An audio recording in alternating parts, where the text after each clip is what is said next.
Historiquement Vôtre, l'émission qui, en criant ou en chuchotant, vous raconte nos origines. D'où vient, Olivier Pouls, le Navarin d'Agneaux? Voilà une question que je ne m'étais jamais posée, mais qui est intéressante. Évidemment qu'elle est intéressante. Vous avez peut-être une petite idée. Vous avez évoqué tout à l'heure la piste J'aurais Navarre. dit la Navarre, oui. Non, pas du tout. Alors je vais vous donner la bonne réponse dans un petit instant. Mais tout d'abord, il faut savoir que ce plat, comme d'ailleurs beaucoup de plats mijotés, est né plutôt vers le Moyen-Âge, à un moment où on avait d'abord le temps de faire la cuisine et puis surtout où la viande était un petit peu dure.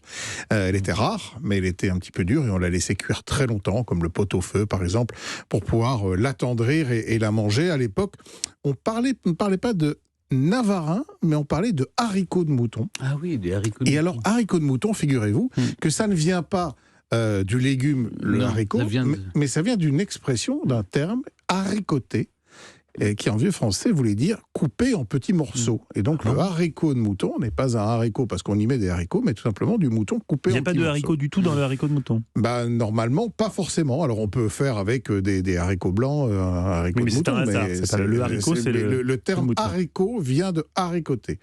Le mot navarin, il arrive plus tard, et il fait alors probablement allusion au navet qui constitue le navarin.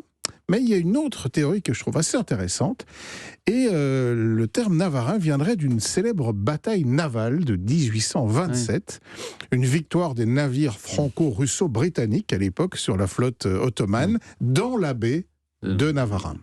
Il y a d'ailleurs une rue de Navarin, Paris 9e. Voilà, en Grèce. Et le grand cuisinier de l'époque, la star des stars des fourneaux, Auguste Escoffier, qui adorait donner des noms un peu ronflants aux plats, aux créations, etc., aurait décrété que à la Navarin, c'était une manière de préparer évidemment l'agneau, mais pas que. Et c'était une manière pour lui aussi d'honorer cette victoire maritime. Et donc dans l'Escoffier d'ailleurs, à la Navarin, on trouve toute une série de recettes qui sont des recettes en fait mijotées, dans lesquelles il n'y a pas forcément que de l'agneau. Mais dans notre recette aujourd'hui, l'agneau qui a remplacé le mouton, parce que c'est plus fin et puis c'est meilleur, eh bien vous allez pouvoir la faire assez facilement, puisqu'il vous faut des carottes, des navets, des petits oignons, un peu de pommes de terre, moi je prends des petites rattes, pour que tout cuise de manière uniforme et en même temps, une petite gousse d'ail, un peu de vin blanc, un bouquet garni, du bouillon de volaille, une petite cuillère de concentré de tomate, et puis de la farine pour singer. Et là maintenant, vous savez ce que c'est, évidemment, sûr, on se souvient, un morceau de viande.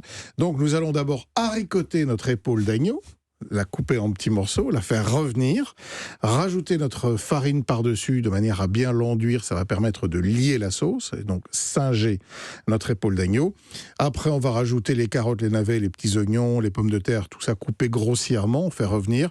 On mouille avec le vin blanc, avec le bouillon de volaille, un bouquet garni.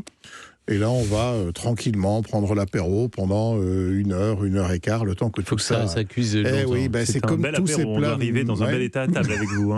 C'est sympa l'apéro qui dure un peu. Et voilà, comme tous ces plats mijotés, au plus ça cuit, au meilleur c'est, au mieux, au plus confit sera l'agneau. Vous pouvez même le réchauffer le lendemain, c'est presque encore meilleur. Voilà, un Navarin qui vient non pas de Navarre, mais de Grèce. En tout cas, pour l'étymologie du mot. La véritable histoire du Navarin d'Agneaux, c'était Olivier Pouls. On retrouve toutes vos recettes sur le site europe1.fr.